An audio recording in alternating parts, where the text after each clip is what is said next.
Hey, crypto worlds, crypto money here, and today we're going to be talking about the Bitconnect lawsuit. For you guys that are new to the channel, Bitconnect, and new to the kind of a little bit, I guess, the cryptocurrency world, Bitconnect was a lending platform that allowed for you to earn, pretty almost basically 1% of your money a day, and then the packages change, with depending on how much you actually you invested. They had something called a trading bot, which traded on the volatility of Bitcoin. You actually sent your Bitcoin to their Bitconnect site, where you exchange your Bitcoin for their BCC tokens, which are Bitconnect tokens, and then you could then do a loan with their BCC tokens, basically loaning them your own, basically loaning them money and allowing them to trade on the volatility of that or whatever, and they would pay you interest on that for a certain number of days. They will lock it up for a certain number of days, and you would get your initial investment back, plus you actually earn interest daily. So it was a good way to make passive income. Now, where Bitconnect, I guess, fell was the referral program, and ultimately the referral program is what basically brought them down. Now we're going to click on investors file class action lawsuit against Bitconnect following its shutdown. Now, a lot of people are upset with Bitconnect because what happened was, when people started seeing the gains that Bitconnect was producing, a lot of people started putting a lot of money into it. Now, me, I'm a little biased, I guess. And I'm not a financial advisor. This is not financial advice. But my thing is, I would have not, certain people, like I seen one video, someone was like, how I lost my life savings in Bitconnect and stuff, which was probably clickbait. I didn't really click on it because I was just like, if you did lose your life savings in any cryptocurrency, it's like you have a gambling problem or something else, because why would you be putting all your eggs into one basket, especially something like cryptocurrency, where we know can be up and down. We know how the volatility is. So if you're taking large amounts of money that you really can't lose, there's something wrong with that, and putting it into something that's not a for sure thing, that's crazy. Even you put your money into the stock market, it's the same thing. You can lose. Yeah, there's certain stocks and bonds and ETFs that are safer than others, where you won't lose drastically, your money when you invest in it. But the crypto world is not like that, not right now.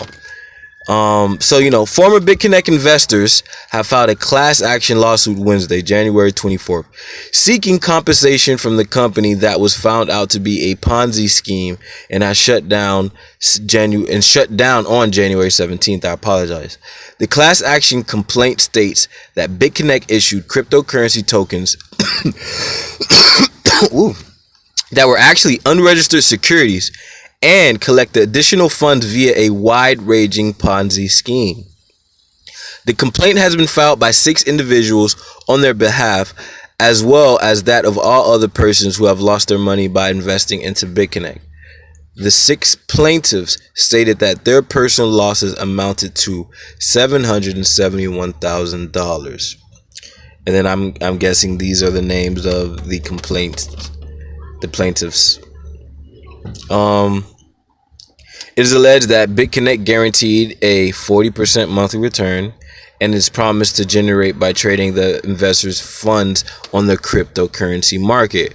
Ultimately, the plaintiffs claim that instead of genuinely generating revenue via cryptocurrency trading, the platform actually used the funds from new investors to meet the expectations of the existing ones. Now, and you guys can go ahead and read through it. And basically, I think what brought down this site ultimately was the referral program. Obviously, I never thought there was a trading bot. I felt like they were just trading on like they said, on basically the followers coming in. I'm not really too upset at the referral program and itself. And I think if you are upset at the referral program, I think then, me personally, I wouldn't say invest in any lending program, because I think every lending program is kind of going to take from Bitconnect, do a couple little different things here and there. Even Davor coin. Davor is a carbon copy of Bitconnect, man. You know what I mean? It's a carbon copy of Bitconnect. So, and you have people that are investing in it, and now, they're like, oh, well, it could be a Ponzi because they released something about, a country leader, about having, gets the percents of every, of everybody over Dover. And you got to understand that, when it comes to the world like this, this is basically cryptocurrency is, it's a sales market. When it comes to sales, a lot of these practices are not uncommon. It's really not. I myself, I'm in the sales world, and I have a broker, senior broker that works on top of me, and he gets a cut off of all our commission. So these practices, they're nothing new.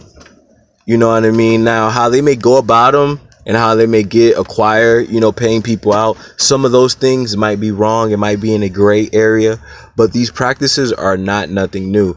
And I guess, off of Bitconnect, you just got to do more research, and you shouldn't be investing into things that you should not lose. Because me personally, when I invested into Bitconnect, and I didn't lose a lot of money, I'm mad that I lost what I did, because I definitely would be investing that into another cryptocurrency, especially with the market so low. I lost around $250. But when I started, it was like, okay, let me start with 100 and let me, test it out. Let me try $100. Let me see where that goes, and then I think in the next week, I'll put in another 100. But I wasn't going to really invest more than that. I was going to keep on reinvesting, get a couple of referrals and go from there. But I would never throw in $1,000, $2,000, $3,000 just like that, especially if I wasn't comfortable with losing that amount. You know what I mean? A lot of people are mad at, Crypto Nick and Trayvon James and Craig Grant and a couple more people. But I don't really blame them, honestly. You guys may be mad about that, but I really don't blame them, because personally, anybody would have done that, But like, subscribe, and You ready? yeah. Yeah, you just called me. Okay.